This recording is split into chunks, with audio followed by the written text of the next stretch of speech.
আমি তেলাওয়াত করেছি কোরআনুল কারীমের 2 নম্বর সূরা। কয় নাম্বার? সবাই বলেন কয় নাম্বার? 2 নম্বর সূরার 208 নম্বর আয়াত। আল্লাহ রাব্বুল আলামিন আয়াতে কারিমায় গোটা দুনিয়ার সকল ইমানদারদেরকে লক্ষ্য করে আল্লাহ বলছেন, ও ইমানদারেরা, ইয়া আইয়ুহাল্লাযীনা আমানু দুখুলু ফিস-সিলমি কাফা ওয়ালা তাত্তাবিউ খুতুওয়াতিশ শাইতান। আল্লাহ রাব্বুল আলামিন গোটা দুনিয়ার সব ইমানদারদের ডেকে বললেন, ও আমার ইমানদার বান্দারা, তোমরা যারা আমি আল্লাহর উপরে ঈমান এনেছো, আমি আল্লাহর উপরে যারা বিশ্বাস স্থাপন করেছো, উদখুলু ফিস-সিলমি কাফা, তোমরা পরিপূর্ণভাবে ইসলামে প্রবেশ করো। কথা কার? সবাই বলেন কথা কার? আছে কোথায়? কথা কন, আছে কোথায়? আমার ভাইয়েরা, ইমানদারদেরকে আল্লাহ বলেছেন, ও ইমানদারেরা, উদখুলু ফিস-সিলমি কাফা, ইসলামে প্রবেশ করো। তার মানে বোঝা যায় ঈমান আনলেই মুসলমান হওয়া যায় না, ঈমান আনার পর এমন কিছু কাজ করা লাগে যেই কাজে মুসলমান হওয়া লাগে, ঠিক কিনা? আমার মুসলমান ভাইয়েরা কান খুলে শোনেন, ঈমান হলো প্রথম ধাপ। ঈমান আনার পরে একজন মানুষের বসে থাকার কোনো সুযোগ নাই। আল্লাহ বলছেন, ইমানদারেরা ঈমান এনেছো আর বসে থাকতে পারবে না, ইসলামের মধ্যে প্রবেশ করো। আল্লাহ বললেন শুধু প্রবেশ করলে হবে না, কাফা, পরিপূর্ণভাবে প্রবেশ করো। এন্টার পারফেক্টলি ইন ইসলাম, ইসলামে পরিপূর্ণ দাখিল হও। কথাকার?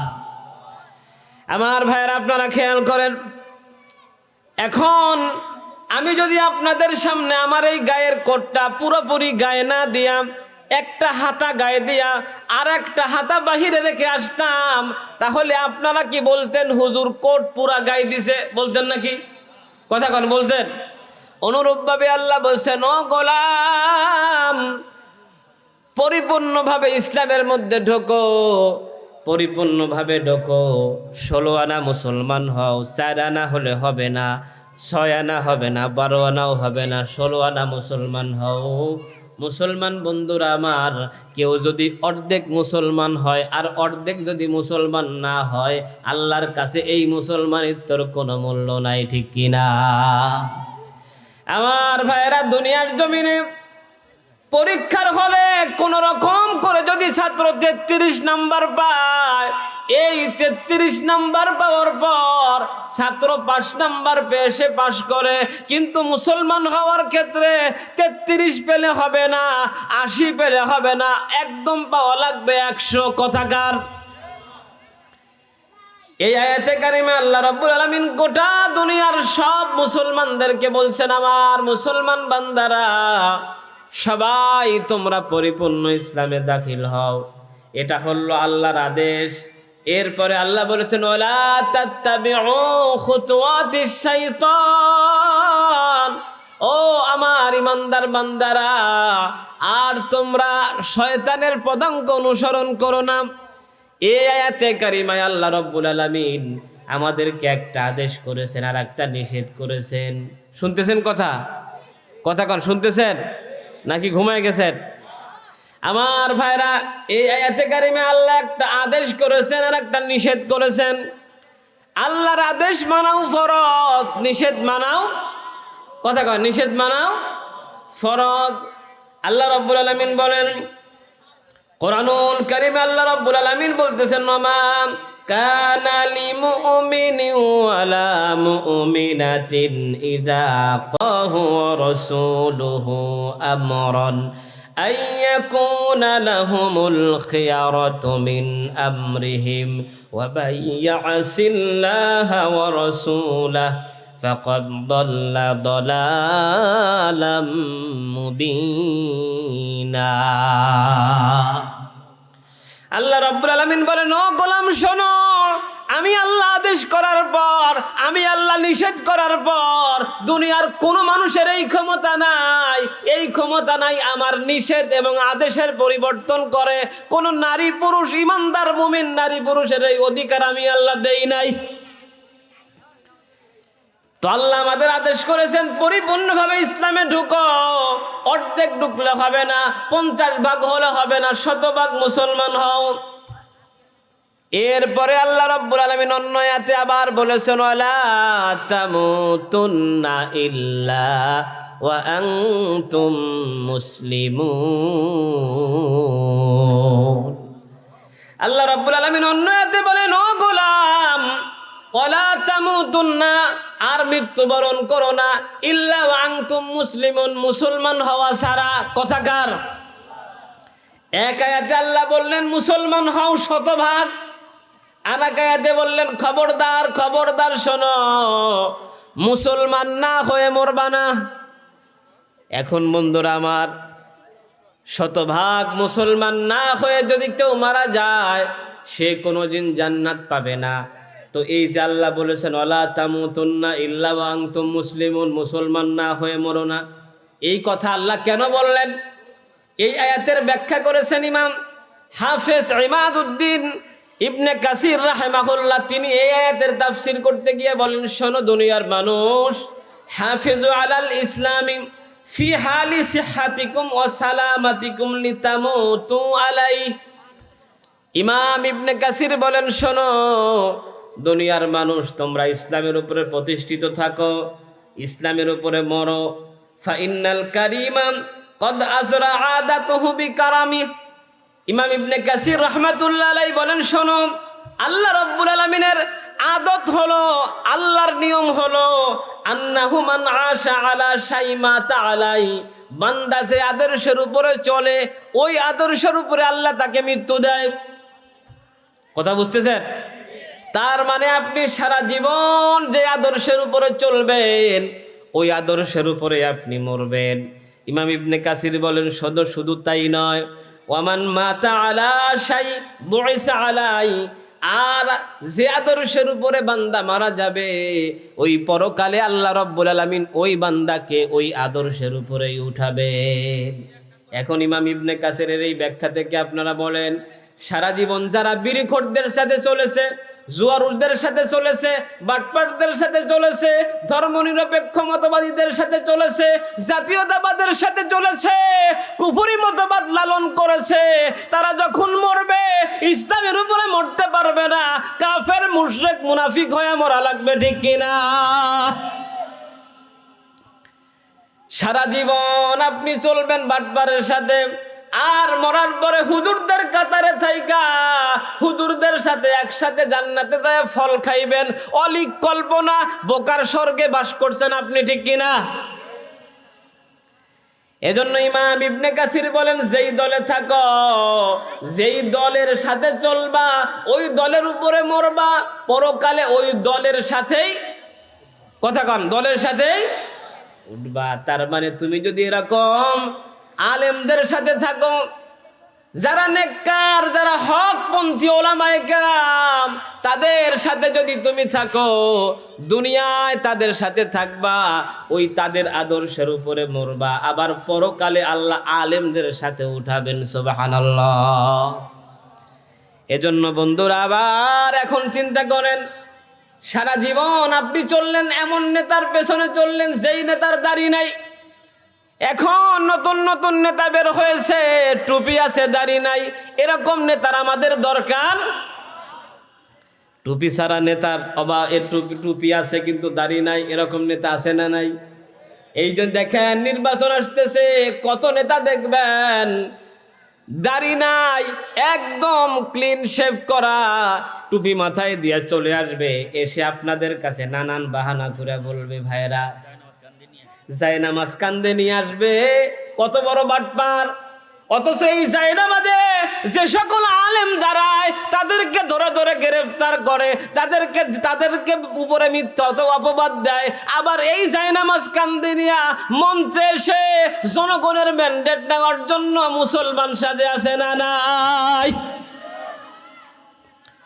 আমার ভাইরা, একজন ইমাম ইবনে কাসির বলেছেন, খবরদার খবরদার, যেই দল করবা ওই দলে মরবা, ওই দলের সাথেই উঠবা। এবার আসেন, আমি শুধু ইবনে কাসিরের কথাটা বলেই শেষ নয়। আমরা যে জানাজার নামাজে দোয়া পড়ি, শুনতেছেন তো? মনোযোগ আছে? জানাজার নামাজে যেই দোয়াটা আমরা পড়ি, ওই দোয়া তো শুধু পড়েই গেলাম, কিন্তু বুঝি নাই কি বললাম, বুঝি নাই। আমার ভাইরা, এই জানাজার নামাজের দোয়া যখন আমরা পড়ি তখন কি পড়ি একটু আজকে শোনেন।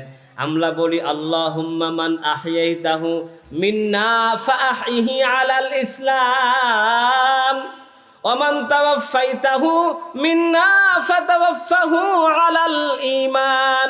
আমরা আল্লাহকে বলি, আল্লাহ আমাদের মধ্যে আপনি যাদেরকে বাঁচিয়ে রাখবেন তাদেরকে ইসলামের উপরে বাঁচিয়ে রাখেন, আর আমাদেরকে যাদের আপনি মৃত্যু দেবেন তাদেরকে আপনি ইমানের উপরে মৃত্যু দেন। দোয়া করলাম ইসলাম নিয়ে বাঁচতে, আর মরতে চাইলাম ইমান নিয়ে। তার মানে এই দোয়া প্রমাণ করে ইসলাম নিয়ে বাঁচবে যারা, ইমান নিয়ে মরবে তারা। ইসলাম নিয়ে বাঁচবে না যারা, ইমান নিয়ে মরতে পারবে না তারা। ইসলামের বিরোধিতা করবে যারা, মুনাফিক কাফের মুশরিক হয়ে মরবে তারা, ঠিক কি না?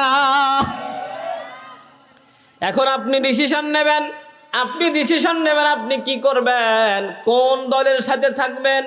আলেম দলদের সাথে থাকবেন নাকি বাটপারদের সাথে থাকবেন? ডিসিশন হলো আপনার। আল্লাহ বলেছে, বান্দা মৃত্যুবরণ করো না কি না হইয়া। কথা কন, কি না হইয়া? এই কি ভুলে যেতেছেন? মুসলমান না হইয়া মরো না। এখন আপনাদের কাছে প্রশ্ন, আপনারা বলেন, আপনি মুসলমান হবেন বেঁচে থাকতে না মরে যাওয়ার পর? কথা কয় না? সবাই বলেন, আপনি মুসলমান হবেন মরার আগে না পরে? কথা কন, মরার আগে না পরে? কিন্তু আমাদের দেশ বড় আশ্চর্যজনক। আমরা মুসলমান সাজি মরার পরে, মরার আগে মুসলমান হই না। বেঁচে থাকা অবস্থায় যেই লোকটা ইসলামওয়ালাদের দেখতে পারতো না, কোরআন দেখতে পারতো না, কোরআনের শিক্ষা দেখতে পারতো না, পাঞ্জাবিওয়ালাকে দেখলে যে বলতো মনে বড় জ্বালা রে পাঞ্জাবিওয়ালা, এরকম কথা যারা বলতো, ওই লোকটাই যখন মারা গেল, মারা যাওয়ার পর তার গায়ের মধ্যে 3 টুকরা কাপড়, তার মধ্যে একটা পাঞ্জাবি আছে না নাই? কি অদ্ভুত ব্যাপার! সারা জীবন পাঞ্জাবিওয়ালাদের বিরোধিতা করেছে, পাঞ্জাবিওয়ালাদেরকে কেমনে বিপদে ফেলা যায় চিন্তা করেছে, কিভাবে পাঞ্জাবিওয়ালাদেরকে জেলে ঢুকানো যায় এই চিন্তা করেছে, কিভাবে মাদ্রাসা বন্ধ করা যায় এই চিন্তা করেছে, আলেমদেরকে জঙ্গি ট্যাগ দিয়া জেলে ঢুকিয়েছে। এই লোকটা মারা যাওয়ার পরে তারে পাঞ্জাবি পরায়। তার মানে মুসলমান বানাইলো না মরার আগে, মরার পরে মুসলমান বানাইলো। আবার যেই লোকটা সারা জীবন বিড়ি তামুক খায়া, আবার মদ গাঞ্জা আফিম কোকেন হিরোইন মারজুয়ানা আরো কত কি খায়া মুখে দুর্গন্ধ বানায়া রাখতো, ওই লোকটা মারা যাওয়ার পর দোকান থেকে আতর কিনে নিয়ে তার লাশের উপরে মারে, ঠিক কিনা? অথচ সুন্নাত হলো মসজিদে যাওয়ার আগে আতর লাগাও, বাড়ি থেকে বের হওয়ার আগে আতর লাগাও। মুসলমান থাকবে যেখানে, মুসলমানের আতরের ঘ্রাণ থাকবে সেখানে, ঠিক কিনা? কিন্তু মরার আগে যার মুখে বিড়ির গন্ধ, সিগারেটের গন্ধ, গাঞ্জার গন্ধ, ওই লোকটা মরার পর তার আতর লাগাইলো, অথচ উচিত ছিল মরার আগে আতর লাগানো, ঠিক কিনা? কিন্তু আতর লাগাইলো মরার পরে। তার মানে আমরা মুসলমান হই মরার আগে না পরে? কথা কন, মরার আগে না পরে? এখন মনে রাখবা, মরার পরে মুসলমান হয়ে লাভ নাই, মুসলমান হতে হবে মরার আগে, ঠিক না? আপনারা মরার আগে মুসলমান হতে রাজি আছেন না নাই? কথা কন, আছেন না নাই? কারা কারা আছেন 2 হাত উঁচু করে দেখান না রে, তাকবীর, নারায়ে তাকবীর। আল কোরআনের আলো, আলেম ওলামা যেখানে, কোরআন হাদিস যেখানে, ওবায়দুল কাদের যেখানে। আচ্ছা, সে আছে কই? হ্যাঁ, আপনারা আছেন তো আমার সাথে? থাকবেন না বাগবেন? কথা কন, থাকবেন না বাগবেন? আসেন, এই আয়াতের উপরে আমি কথা শেষ করবো, রাগ করতেছেন? আমার মুসলমান ভাইয়েরা এবার আসেন, সাপ আর ব্যাঙ দুইজনের খুব বন্ধুত্ব। সাপ আর ব্যাঙ দুইজনের খুব বন্ধুত্ব। একদিন ব্যাঙ সাপরে কয়, দোস্ত তোমার সব আমার ভালো লাগে, কিন্তু তোমার একটা জিনিস আমার ভালো লাগে না। সাপ কয়, কি ভালো লাগে না দোস্ত? এবার ব্যাঙ কয়, দোস্ত যে তুমি চলার সময় আঁকা বাঁকা করে চলো, এটা ভালো লাগে না। এখন এটা বলার সাথে সাথে সাপের তো পাওয়ার বেশি, ফস করে ফেনা তুলছে। আমার বন্ধুরা আপনারা জানেন, সাপের ফেনা তুলতে দেরি হয় না, কিন্তু ফেনা ছাড়তে, কথা কন, ছাড়তে যেই না সাপ ফেনা তুলছে, তোলার সাথে সাথে ব্যাঙ লাফ দিয়ে পানিতে পড়ছে। পানিতে পড়ার পরে এমন ডুব দেওয়া দিছে, ঘন্টা চলে যায়, ব্যাঙ আর ওঠে না। আল্লাহু আকবার। আমার ভাইয়েরা এবার সাপ ফেরা তুলে শুধু ফোঁস করে আর ব্যাঙরে খোঁজে, কিন্তু ব্যাঙরে আর খুঁজে পায় না।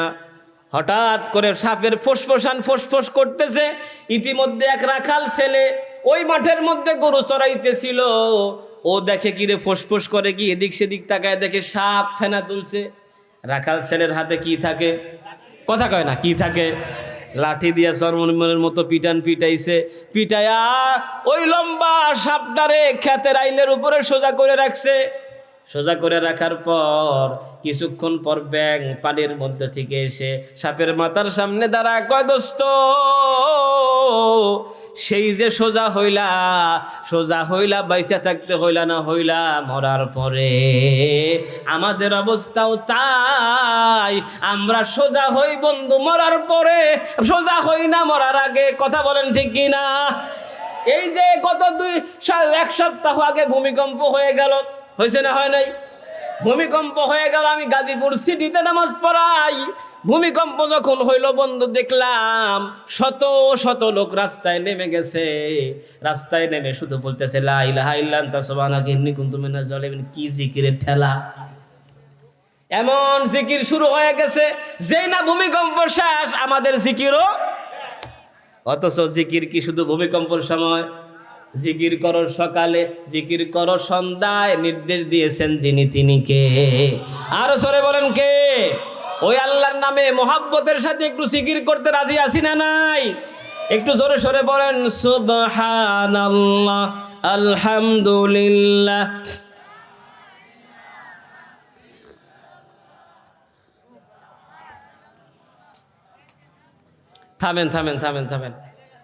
থামেন। আপনারা কি রোজা রাখছেন? কথা কন, রোজা রাখছেন? এখন যদি রাজনৈতিক নেতা আসতো, দলের নেতা, চিক্কুরটা যে দিত, আর আল্লাহর জিকিরে কোনো আওয়াজ নাই, একটু প্রাণ খুলে মন খুলে উচ্চ আওয়াজে জিকির করা যায় ইনশাল্লাহ? একটু বলেন না সুবহানাল্লাহ।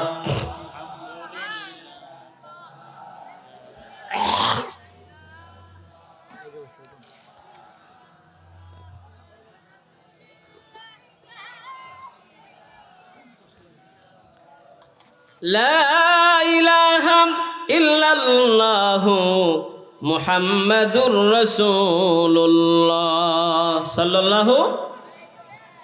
আমার ভাইরা, তাহলে এই আয়াতে কারিমায় আল্লাহ রাব্বুল আলামিন আমাদের সকলকে বলেছেন, ইমানদারেরা তোমরা মুসলমান হও, পরিপূর্ণ মুসলমান হও মরার, কথা কন, মরার আগে।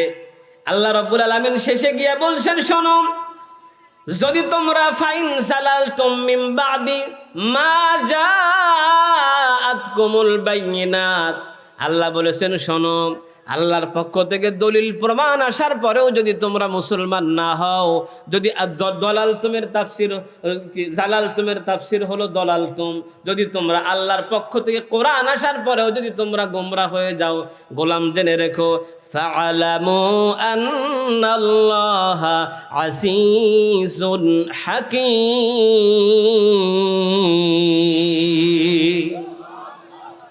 আল্লাহ বলছেন, গোলাম যদি তুমি আমি আল্লাহর বিধান আসার পরেও মুসলমান না হও, যদি তুমি গোমরা থাকো, তাহলে জেনে রেখো আমি আল্লাহ হলাম আজিজ। আজিজ বলা হয় ওই সত্তাকে যাকে কেউ হারাইতে পারে, কথা কোন, হারাইতে পারে। এখন আপনারা বলেন আকাশ জমিন এরকম কেউ আছে নাকি আল্লাহকে হারায়? কথাকার আল্লাহকে হারাইতে পারে আছে? আমার ভাইরা, এই পৃথিবীতে দুইজন বাদশা আল্লাহ রব্বুল আলামিনকে হারানোর জন্য বেশি করে চেষ্টা করেছিল, কিন্তু পারে নাই। এক নাম্বার হলো নমরুদ, আর দুই নাম্বার হলো ফেরাউন। সূরা কাসাসের মধ্যে ফেরাউনের কথা আল্লাহ বলেছেন। আল্লাহ রব্বুল আলামিন বলেন, ফেরাউন তার মন্ত্রী হামানকে বলল, ইয়া হামান আলাত্তিন, ও হামান তুমি ইট পোড়াও, ইট পোড়ায়া বিশাল বড় একটা টাওয়ার বানাও, আমি ওই টাওয়ারে উঠে আমি মূসার খোদাকে দেখতে চাই। পাগল কত বড়! যেই পাগলাই বন্ধু, যেই পাগলা নিজের পিঠ দেখতে পারে না আয়নার সাহায্য ছাড়া, ওই পাগলাই কারে দেখতে চায়? কথা কন, কারে দেখতে চায়? পাগলের সাহস তো কম না। তুমি তো আয়নার সাহায্য দ্বারা তুমি তোমার পিঠ দেখো না, আল্লাহরে কেমনে দেখবা? ফেরাউনের নির্দেশ পাওয়ার পর হামান বিশাল বড়, তাফসিরে জালালাইনের হাসিয়ার মধ্যে এসেছে, 50,000 মিস্ত্রি লাগায়া হামান একটা বিল্ডিং বানাইলো। তদানীন্তন সময়ে এত বড় বিল্ডিং আর ছিল না। এত বড় বিশাল বিল্ডিং বানানোর পর এবার দিন তারিখ ঠিক হয়ে গেল। ফেরাউন ওই বিল্ডিংয়ে ওইটা কারে দেখবে? কথা কোন, কারে দেখবে? আল্লাহরে দেখবে। আল্লাহ রব্বুল আলামিন জিব্রাইল ফেরেশতাকে ডাকলেন, আমার জিব্রাইল কোথায়? ও জিব্রাইল চলে আসো, চলে আসো। ওই ফেরাউন টাওয়ার নির্মাণ করেছে আমাকে দেখার জন্য, বানাইছে ফেরাউন। এটা ফেরাউনের সিদ্ধান্ত, আর আমি আল্লাহর সিদ্ধান্ত হলো তার টাওয়ার রাখবো না। জিব্রাইল আমিন বললেন, আল্লাহ শুধু অর্ডার দেন, দেখেন আমি কি করি। আল্লাহ রব্বুল আলামিন বললেন, যাও ফেরাউনের ওই বিল্ডিংকে ভেঙে ফেলবা। জিব্রাইল আমিন চলে আসলেন। জিব্রাইল আমিনের 600 পাখা আছে। কথা কন, কয়শো পাখা? জোরে কন, কয়শো? বন্ধুরা আমার, 600 পাখা আলো। ওই জিব্রাইল ফেরেশতা এসে ওই ফেরাউনের টাওয়ারের সামনে দাঁড়ায়া একটা ডানা ঝাপটা দিল। এক ডানা ঝাপটা দেওয়ার কারণে বন্ধু সব বিল্ডিং এর তালাগুলো মুহূর্তের মধ্যে সানাসুর হয়ে গেল। দ্বিতীয় নাম্বার, নমরুদ ইব্রাহিম আলাইহিস সালামকে বলছিল, আমি তোমার আল্লাহর সাথে যুদ্ধ করব। কি করব? আমি বন্ধুরা আবার এই যে নমরুদ আল্লাহর সাথে যুদ্ধ করতেছে ছিল, এইটা অনেক দিন ধরে খুঁজতেছিলাম, কোথায় পাই। তো তাফসিরে ইবনে কাসির, তাফসিরে কুরতুবী, তাফসিরে বগবী, সূরা বাকারার শেষে আন আতাহুল্লাহুল মুলকা, এই আয়াতের মধ্যে গিয়া, এই আয়াতের তাফসিরে গিয়া নমরুদের জীবনীতে শেষ অংশের মধ্যে আল্লাহ রাব্বুল আলামিনের এই নমরুদের ব্যাপারে আল্লাহ বলে দিয়েছেন। মুফাসসিরিনে কেরাম লিখেছেন, নমরুদ ইব্রাহিমকে বলল, ইব্রাহিম তুমি তোমার আল্লাহকে বলো আমি তার সাথে যুদ্ধ করব। ইব্রাহিম আলাইহিস সালাম আল্লাহকে বলেন, আল্লাহ এই জালেম আপনার সাথে যুদ্ধ করতে চায়, আপনি কি করবেন? আল্লাহ রাব্বুল আলামিন বললেন, ঠিক আছে, তাকে রেডি হতে বলো। নমরুদ তার বাহিনী নিয়ে, তার কামান নিয়ে, বন্দুক গোলা বারুদ নিয়ে মাঠের মধ্যে জড়ো হয়ে গেল। তাফসিরে ইবনে কাসিরের মধ্যে লম্বা ঘটনা বন্ধু। তাফসির ইবনে কাসিরের মধ্যে ইমাম ইবনে কাসির রাহিমাহুল্লাহ তিনি লেখেন, আল্লাহ রাব্বুল আলামিন ওই দিন আসমান থেকে মশার দরজা খুলে দিলেন। মশা একটা দরজা খুলে দিলেন, ওই দরজা দিয়া আসমান থেকে মশা নামতে শুরু করলো। তাফসিরের মধ্যে আসলো, ওই মশা এত পরিমাণে নামলো, মশার কারণে ওই দিন সূর্য দেখা গেল না। মুসলমান বন্ধুরা আমার, এত মশা আসার পর, মশা যখন আসার পর ওই নমরুদ বাহিনীর মধ্যে ঢুকে মশা তাদের রক্ত খাইলো, মাংস খাইলো। তাফসিরে এসেছে লাম ইয়াবকা ইল্লাল ইজাম, শুধু পড়ে থাকলো তাদের হাড় হাড্ডি। সব নমরুদের সব বাহিনীগুলো মরে পড়ে রইল, একটারও গোস্তও নাই, রক্তও নাই। সব রক্ত খেয়ে ফেলেছে মশা, গোস্তও খেয়ে ফেলেছে মশা, সবাই মারা গেল। একজন সৈন্য বেঁচে নাই, শুধু নমরুদ বেঁচে আছে। এমন সময় একটা মশা আল্লাহর কাছে বলল, মালিক সব মশাগুলো তো ফেরাউন নমরুদের সব সৈন্যগুলোকে মেরে ফেললো, আল্লাহ আমি তো কাউরে ভাগে পাইলাম না। আমার বন্ধুরা, আল্লাহ রাব্বুল আলামিন বলেন, ইমাম ইবনে কাসির তার তাফসীরের মধ্যে লেখেন, ওই মশা আল্লাহর কাছে এটা বলার সাথে সাথে আল্লাহ বলল, মশা রে তোর জন্য আমি সবচাইতে বড়টা রাখছি। এবার ওই মশাটা নমরুদের মাথার নাকের মধ্যে গিয়া মাথার মধ্যে ঢুকলো। ঢোকার পর মাথার মধ্যে যখন কামড়াইতে শুরু করলো, তাফসীরে এসেছে 40 বছর পর্যন্ত ওই মাথার মধ্যে মশা কামড়িয়েছে, আর তার মাথা জুতা দিয়া পিটানো লেগেছে। আর ভাইরা, এজন্য যারা আল্লাহর হুকুম মানে, দুনিয়া যারা আল্লাহর হুকুম অমান্য করে, আল্লাহ রাব্বুল আলামিন অতীতেও তাদেরকে ছাড় দেয় নাই, এখনো যারা আল্লাহর বিধানের বিরোধিতা করবে তাদেরকেও আল্লাহ ছাড় দেয় নাই। আমরা নিজ চোখে দেখেছি 16 বছর ইসলামের বিপক্ষে অবস্থান করেছে, আলেমদের গ্রেফতার করেছে, মাদ্রাসা বন্ধ করে দিয়েছে। আল্লাহ এমন ভাবে ধরলেন দেশ থেকে পালায়া যেতে বাধ্য হলো, ঠিক কিনা? আমার ভাইরা, তাহলে আল্লাহ রাব্বুল আলামিন আয়াতে কারিমায় ঘোষণা করে দিলেন ইসলামে পরিপূর্ণ ঢোকো। এখন প্রশ্ন, ইসলামে কেমনে ঢুকবো? এইটা বোঝার জন্য আসেন, এই আয়াত যার জন্য নাজিল হয় তার জীবনে যদি আমরা শুনি, আমরা তখন বুঝবো কেমনে ইসলামে ঢুকবো। এই আয়াত কার জন্য নাজিল হয়? তাফসীরে এসেছে নাজালা ফি আব্দুল্লাহ ইবনে সালাম ওয়া আসহাবি। এই আয়াত নাজিল হয় ইহুদি পণ্ডিত আব্দুল্লাহ ইবনে সালামের ব্যাপারে। রাসূলুল্লাহ যখন মক্কা থেকে মদিনায় গেলেন, মদিনায় হিজরত করার পর ওই মদিনায় বিশাল একটা গোষ্ঠী ছিল, ইহুদি গোষ্ঠী। ইহুদি একটা কমিউনিটি ছিল। ওই ইহুদি কমিউনিটির মধ্যে ইহুদিদের একজন বড় আলেম ছিলেন, তার নাম হলো আব্দুল্লাহ ইবনে সালাম। জোরে বলেন কি নাম? কথা কন, কি নাম? আব্দুল্লাহ ইবনে সালাম। এই আব্দুল্লাহ ইবনে সালাম তিনি বলেন, মদিনায় যখন মক্কা থেকে মুহাম্মদ রাসূলুল্লাহ আসলো, তখন মদিনার মানুষ দলে দলে মুহাম্মদ রাসূলুল্লাহকে দেখতে গেল। আমি আব্দুল্লাহ যখন আমি শুনতে পেলাম ওই মক্কার নবী মদিনায় এসেছে, আমি আর থাকলাম না, আমি নবী মুহাম্মদকে দেখার জন্য আমিও চলে গেলাম ওই আবু আইয়ুব আনসারীর বাড়িতে। আব্দুল্লাহ ইবনে সালাম বলেন, হাদিসের ভাষা, আব্দুল্লাহ ইবনে সালাম বলেন, আমি মানুষদের ভিড় ঠেলে নবী মুহাম্মদের সামনে গিয়ে যখন দাঁড়ালাম, দাঁড়ানোর পর আমি দেখলাম আরাফতু আন্না ওয়াজহাহু লাইসা বিওয়াজহিন কাযযাব। আমি সর্বপ্রথম মুহাম্মদ রাসূলুল্লাহর দিকে নজর করার পর আমি বুঝে নিলাম এটা কোনো মিথ্যাবাদীর চেহারা হতে পারে না। জোরে কোন সুবহানাল্লাহ, আর জোরে কোন সুবহানাল্লাহ। আমার ভাইরা, আমার নবী এত সুন্দর ছিলেন। ওই দাদা আব্দুল মুত্তালিব বলেন, আমি যখন আমার পুত্রবধূ মা আমেনার কাছে গেলাম আমার নাতি মুহাম্মদকে দেখতে, আমি লক্ষ্য করে দেখলাম আমার ঘরে যেন আসমানের চাঁদ উদিত হয়েছে। সুবহানাল্লাহ। তোরা দেখে যা আমেনা মায়ের কোলে, মধু পূর্ণিমারি সেথা চাঁদ দোলে, যেন উষার কোলে রাঙা রবি দোলে।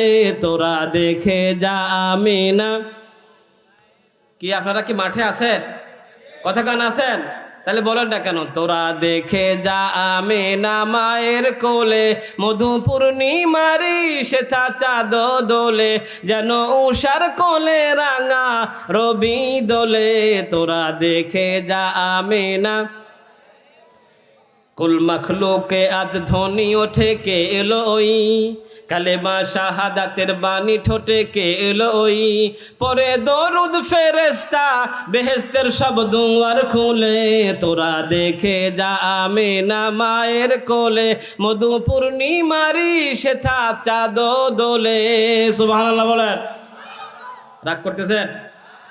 আমার ভাইরা, আব্দুল্লাহ ইবনে সালাম রাসূলুল্লাহর কাছে এসে বলল, ইয়া রাসূলুল্লাহ, ও মুহাম্মদ সাল্লাল্লাহু আলাইহি ওয়াসাল্লাম, আমি আপনার কাছে এসেছি। ওগো মুহাম্মদ শোনেন, আমি আপনাকে 3টা প্রশ্ন করব। কয়টা? কথা কোন কয়টা? জোরে বলেন কয়টা? আরো জোরে। ইন্নী সাইলুকা আন সালাস। ও মুহাম্মদ, আমি আপনাকে 3টা প্রশ্ন করব, তবে মুহাম্মদ রাসূলুল্লাহ আপনি জেনে রাখেন, লা ইয়ালামুহুন্না ইল্লা নাবিয়্যুন। নবী ছাড়া এই প্রশ্নের উত্তর কেউ দিতে পারবে না। কেবল আপনি যদি নবী হন, আপনি যদি কেবলমাত্র নবী হন, আপনি এই প্রশ্নের উত্তর দিতে পারবেন। নবী না হলে আপনি এই প্রশ্নের উত্তর দিতে পারবেন না। আপনারা বলেন, আমার নবীকে আব্দুল্লাহ ইবনে সালাম প্রশ্ন করলে নবীর উত্তর দেওয়ার ক্ষমতা আছে না নাই? কথা কোন আছে না নাই? রাসূল বললেন, দুনিয়ার মানুষ শোনো, বুইস্তু মুআল্লিমা, ও দুনিয়ার মানুষ, আমি মুহাম্মদ রাসূলুল্লাহ পৃথিবীতে এসেছি শিক্ষা দেওয়ার জন্য, শিক্ষক হিসাবে আমি শিখতে আসি নাই। আল্লাহু আকবার। আমার ভাইরা, রাসূলুল্লাহ বলেন, ও আব্দুল্লাহ, সালু আন্নি উজিবু লাকুম, তুমি আমার প্রশ্ন করো আমি জবাব দেব। আব্দুল্লাহ ইবনে সালাম এক নাম্বার প্রশ্ন করলো, গো মুহাম্মদ, ফামা আউয়ালু আশরাতিস সাআ, ও মুহাম্মদ আপনি বলেন কিয়ামতের সর্বপ্রথম বড় আলামত কি? দুই নাম্বার প্রশ্ন করলেন, ওমা আউয়ালু তুআমি আহলিল জান্নাহ, ও গো মুহাম্মদ আপনি বলেন মানুষেরা যখন জান্নাতে যাবে, জান্নাতে যাওয়ার পর আল্লাহ তাদেরকে সর্বপ্রথম কোন জিনিস দিয়ে মেহমানদারি করাবেন? এরপরে তিন নাম্বার প্রশ্ন করলেন, ওমা ইয়ানসিকুল ওয়ালাদু ইলা আবিহি আও ইলা উম্মি, ও মুহাম্মদ আপনি বলেন সন্তানের চেহারা কখনো বাবার মতো আবার কখনো মায়ের মতো হয় কেন? আপনি এই তিনটা প্রশ্নের জবাব দেন। আমার বন্ধুরা, এই প্রশ্ন করার পর নবী মুহাম্মদ রাসূলুল্লাহ কি বললেন শোনেন। রাগ করতেছেন? শুনতেছেন তো ইনশাল্লাহ? নবী মুহাম্মদ রাসূলুল্লাহ বলেন, ওগো আব্দুল্লাহ, আখবিরনি বিহিন্না জিবরিল আনিফা, ও আব্দুল্লাহ, যেই তিনটা প্রশ্ন তুমি আমাকে করেছো, এই মুহূর্তে আল্লাহর ফেরেশতা জিবরাইল আমাকে এই তিনটা প্রশ্নের উত্তর বলে দিয়ে গেছে। আর জোরে কোন সুবহানাল্লাহ। আবার বন্ধুরা, যখন আব্দুল্লাহ ইবনে সালামের সামনে রাসূলুল্লাহ জিবরাইল ফেরেশতার নাম নিলেন, তখন আব্দুল্লাহ ইবনে সালাম কয়, ওগো মুহাম্মদ শোনেন, যাকা আদুউল ইহুদি মিনাল মালায়েকা, ওগো মুহাম্মদ সাল্লাল্লাহু আলাইহি ওয়াসাল্লাম, আপনি যেই ফেরেশতার কথা বললেন জিবরাইল ফেরেশতা, এই জিবরাইল ফেরেশতা তো, জিবরাইল ফেরেশতাকে তো সব ইহুদিরা শত্রু মনে করে। রাসূল বললেন, কেন শত্রু মনে করে? কয় যে জিবরাইল ফেরেশতা আপনার কাছে কোরআন নিয়ে আসে, আর আপনার কাছে কোরআন নিয়ে এসে আপনার কাছে ইহুদিদের গোপন কথা ফাঁস করে দেয়, এজন্য জিবরাইল ফেরেশতা ইহুদিদের কাছে খারাপ। আমার ভাইয়েরা, আজকেও এই ইহুদিদের চরিত্রের কিছু লোক আছে, আমরা আলেম ওলামারা যখন হক কথা বলি, কোরআনের কথা বলি, তখন তারা আমাদের শত্রু মনে করে, ঠিক কিনা? আমার বন্ধুরা, হক কথা বলার কারণে যদি শত্রু হওয়া লাগে, তাহলে এরকম শত্রু একবার নয়, হাজার হাজার বার হতে আমরা রাজি আছি, ঠিক কিনা? আল্লাহর কোরআনের কথা বলতে গিয়ে প্রয়োজনে যদি জীবন দিতে হয় জীবন দেব, কোরআনের কথা বলতে গিয়ে স্ত্রীকে বিধবা করতে হলে বিধবা করব, এরপরেও আল্লাহর কোরআনের কথা বলেই যাবে। কথা বলেন, ঠিক কিনা?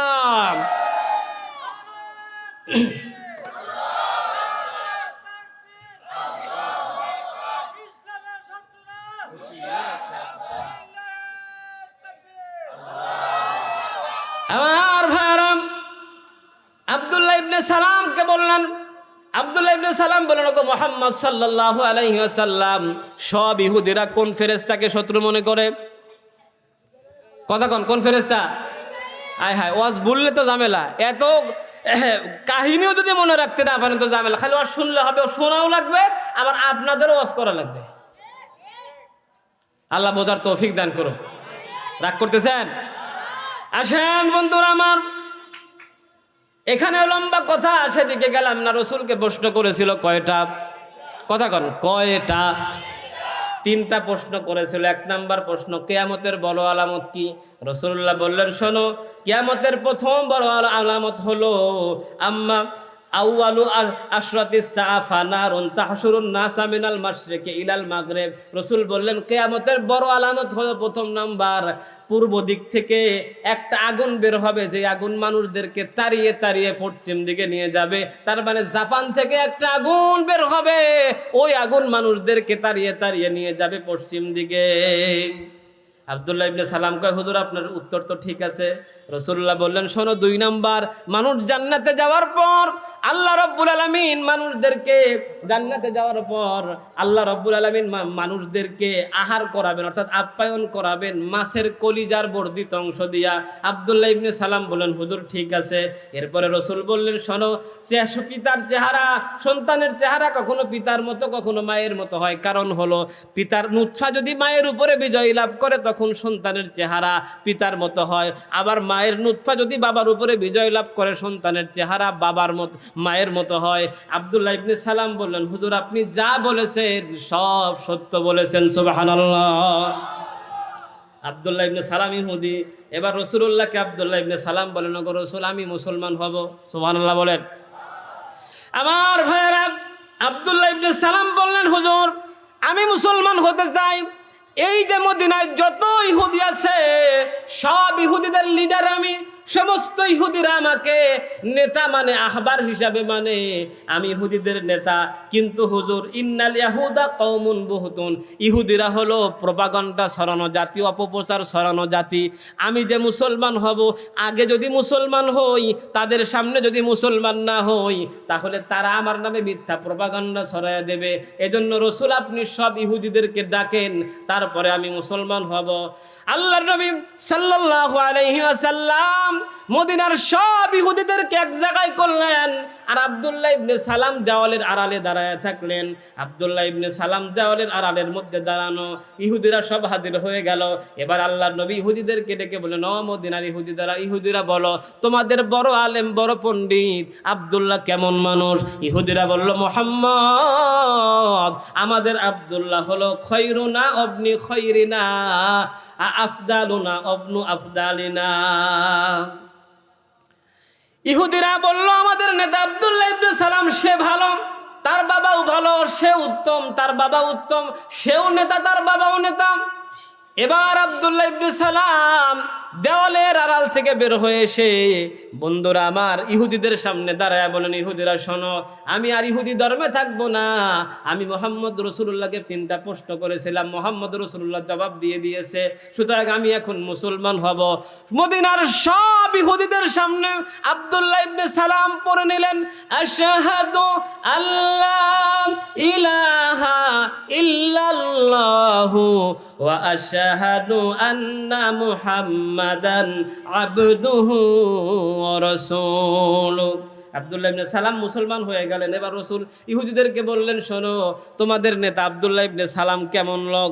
এবার সব ইহুদিরা কয়, শাররুনা অবনি শাররিনা, আব্দুল্লাহ ইবনে সালামও খারাপ, তার বাবাও খারাপ। তার মানে বুঝছেন, যতক্ষণ আব্দুল্লাহ ইবনে সালাম ইহুদি ধর্মে ছিল তখন ছিল কি কথা, তো তখন ছিল কি, যখনই মুসলমান হয়েছে তখনই কি। এমনি ভাবে আমাদের দেশেও একদল লোক ছিল বিগত আমলে এবং এখনো আছে। বন্ধুরা, যদি তাদের দলে দাগ থাকা যায় তাইলে ভালো, আর তাদের দলে না থাকলে খারাপ। তার মানে সাথে থাকলে সঙ্গী, আর না থাকলে বানায়া দিত জঙ্গি, ঠিক কিনা? আল্লাহ হোসেন সাইদি রাহিমাহুল্লাহ যদি বিগত ফ্যাসিস্ট আমলের ওই স্বৈরাচারের সাথে একাত্মতা ঘোষণা করত, তাহলে তাকে জেলে মৃত্যুবরণ করতে হতো না। একাত্মতা ঘোষণা করে না বলেই তাকে মৃত্যুবরণ করতে হয়েছে। আমরা মরে যাব, কিন্তু কোন স্বৈরাচারের সাথে একাত্মতা ঘোষণা করব না, ঠিক কিনা? আমার ভাইরা, রাগ করতেছেন আপনারা? আমার ভাইরা শান, আব্দুল্লাহ ইবনে সালাম মুসলমান হলো। মুসলমান হওয়ার পর আব্দুল্লাহ ইবনে সালাম রাসূলুল্লাহকে বলেন, গো রাসূল, এই যে যত ইহুদি আপনি দেখলেন, সব ইহুদিরা কিন্তু আপনাকে চিনে, আপনাকে চিনে। আপনি যে ভালো মানুষ সবাই চিনে, কিন্তু স্বীকৃতি দেয় না। ওই যে দেলোয়ার হোসেন সাইদের মতো সবাই জানে দেল্লা রাজাকার আর দেলোয়ার হোসেন সাইদি এক না, ওই দলের লোকেও জানে, কিন্তু স্বীকৃতি দেয় নাই দলের স্বার্থের কারণে, ঠিক কিনা? এবার বন্ধুরা আমার, আব্দুল্লাহ ইবনে সালাম রাসূলুল্লাহকে বলেন, গো রাসূল, সব ইহুদিরা আপনাকে চেনে, ইয়ারিফুনাহু কামা ইয়ারিফুনা আবনাহুম। ও রাসূল, ওই ইহুদিরা যেমন নিজের সন্তানকে চেনে, ঠিক সেভাবেই আপনাকে চেনে। রাসূলুল্লাহকে আব্দুল্লাহ ইবনে সালাম এইটা বললেন। ইহুদিরা কেমন করে আমাদের নবীকে চিনতে একটু পরে বলতেছি। মুসলমান বন্ধুরা আমার, সূরা সফফাতের 50 নম্বর আয়াতের তাফসীরে এসেছে, বনি ইসরাইলের মধ্যে 2 জন বন্ধু ছিল। কয়জন বন্ধু? কতক্ষণ কয়জন? আরো জোরে, কয়জন? এক বন্ধু হলো মুসলমান, আর এক বন্ধু হলো কাফের। এই মুসলমান আর কাফের দুই বন্ধু একত্রিত হয়ে কয়, আসো আমরা ব্যবসা করি। কি করি? কথা কন, আসো আমরা কি করি? ব্যবসা করে। দুই বন্ধু তারা ব্যবসা শুরু করলো। বন্ধুরা আমার, ব্যবসা করতে করতে তাদের ব্যবসার পরিমাণ দাঁড়ায় গেল, ব্যবসার পরিমাণ দাঁড়ায় গেল বন্ধু 8,000 দিনার। কথা কন, কয় হাজার? 8,000 দিনার ব্যবসা হয়ে গেল। আমার বন্ধুরা, 8,000 দিনার ব্যবসা করার পর এবার দুই বন্ধু, কাফের বন্ধু মুসলমান বন্ধুকে বলে, বন্ধুরে অনেকদিন তো ব্যবসা করলাম, আর ব্যবসা করতে ভালো লাগে না, দুইজনে আর একসাথে ব্যবসা করতে ভালো লাগে না, তো ব্যবসার মূলধন হয়ে গেছে এখন 8,000। আসো আমরা এই 8,000 দিনারকে অর্ধেক অর্ধেক ভাগ করে নেই। আপনারা বলেন 8,000 দিনারকে অর্ধেক অর্ধেক ভাগ করলে কত হবে? কথা কন, কয় হাজার? আরো জোরে। এবার দুইজন বন্ধু আমার, এই দুই বন্ধু তারা ব্যবসা এবার ভাগ করে নিল।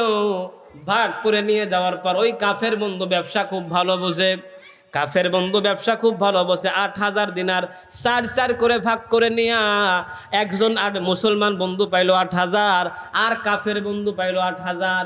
কাফের বন্ধু ছিল খুব ভালো, ব্যবসার ব্যাপারে তার খুব জ্ঞান ছিল, কিন্তু মুসলমান বন্ধু তার জ্ঞানটা এরকম ব্যবসার ব্যাপারে ছিল না, সে ছিল হাবাগোবা। ওই বন্ধুটা, মুসলমান বন্ধু 4,000 দিনার পাওয়ার পর চিন্তা করলো, এত টাকা দিয়ে আমি কি করব, এই টাকা আমি কি করব, কই কাজে লাগাবো, সে কোনো দিশা করতে পারলো না। এই টাকাগুলো নিয়ে সে ঘরের মধ্যে রেখে দিল। আর কাফের বন্ধু যেহেতু ব্যবসা বুঝে, যেই জামানায় ওই কাফের লোকটা ব্যবসা ভালো বোঝে, ওই জামানায় হঠাৎ করে বাদশা মারা গেল। বাদশা মারা যাওয়ার পর বাদশার যে ঘর ছিল, ওই ঘরের মধ্যে আসবাবপত্র বিক্রি করবে। কাফের বন্ধুরা যেহেতু ব্যবসা ভালো বোঝে, দেখবেন যারা ব্যবসা ভালো বোঝে তারা কিন্তু সারা বছর ব্যবসা করে না, তারা ব্যবসা করে সিজনাল, ঠিক কিনা? কয়, দেখবেন রোজার ঈদের সময় যখন আপনি যাবেন দোকানে, দেখবেন দোকানের মধ্যে ব্যবসা করে, দোকানদারে জিজ্ঞেস করলে বলবেন, ভাই কোনো কিছু দাম কম করলে কবে, ভাই ব্যবসা তো এই 1 মাস, ঠিক কিনা? কয়, ব্যবসা তো এই 1 মাস। রাগ করতেছেন আমার ভাইরা? এই কাফের বন্ধু 4,000 দিনারের মধ্য থেকে 1,000 দিনার নিয়ে চলে গেল বাদশার বাড়িতে। বাদশার বাড়িতে গিয়া বন্ধুরা আমার, ওই বাদশার কাছে গিয়া বাদশার যে ঘরের মধ্যে যে আসবাবপত্র ছিল, এই আসবাবপত্রগুলো ওই বন্ধু কিনে ফেললো। 4,000 দিনারের মধ্য থেকে 1,000 দিনার কাফের বন্ধু 1,000 দিনার দিয়া বাদশার বাড়ির আসবাবপত্র কিনলো। এখন এইটা কেনার পর ওই কাফের বন্ধু মুসলমান বন্ধুকে ফোন দিল, দোস্ত একটু আমার বাসায় আসো, আমি দেখো বাদশার সুন্দর সুন্দর জিনিসপত্র কিনেছি। মুসলমান বন্ধুরা আমার, এই মুসলমান বন্ধু ওই কাফের বন্ধুর বাড়িতে গিয়া সুন্দর সুন্দর জিনিসপত্র দেখার পর নিজের বাড়িতে এসে সে তার 4,000 দিনারের মধ্য থেকে 1,000 দিনার প্যাকেট করে রাতের বেলায় বের হয়ে গেল। এলাকার মধ্যে যত এতিম মিসকিন ফকির আছে তাদের হাতে হাতে দিয়া 1,000 দিনার নষ্ট করে ফেললো, দান করে ফেললো। দান করার পর এই মুসলমান বন্ধু আল্লাহর কাছে দোয়া করে, আল্লাহ ইন্নী আসআলুকা দারাম মিন দুরিল জান্নাহ। আল্লাহর কাছে দোয়া করে, রব্বুল আলামিন ও আমার মালিক, আমি ব্যবসা ভালো বুঝি না, আমার বন্ধু ব্যবসা ভালো বোঝে, আমার বন্ধু সে 1,000 দিনার দিয়া বাদশার আসবাবপত্র ক্রয় করেছে, আমার বন্ধু ভালো ভালো জিনিস কিনেছে, আমি আল্লাহ ব্যবসা বুঝি না, কিন্তু আমার 1,000 দিনার আমি তোমার বান্দা গরিব দুঃখীদের মাঝে আমি দান করে দিয়েছি। আল্লাহ বিনিময়ে দুনিয়ার কোনো ঘর আমি চাই না, দারাম মিন দুরিল জান্নাহ, ও আল্লাহ আমি এই 1,000 দিনার দান করে তোমার কাছে জান্নাতে ঘর চাই। আল্লাহু আকবার। তাহলে কাফের বন্ধুর ছিল 4,000, সে আসবাবপত্র কিনছে 1,000 দিয়ে, আছে কয় হাজার? রাগ করতেছেন? মুসলমান বন্ধুর ছিল 4,000, 1,000 দান করছে, আছে কয় হাজার? রাগ করতেছেন আপনারা? একটু জিকির করেন, লা ইলাহা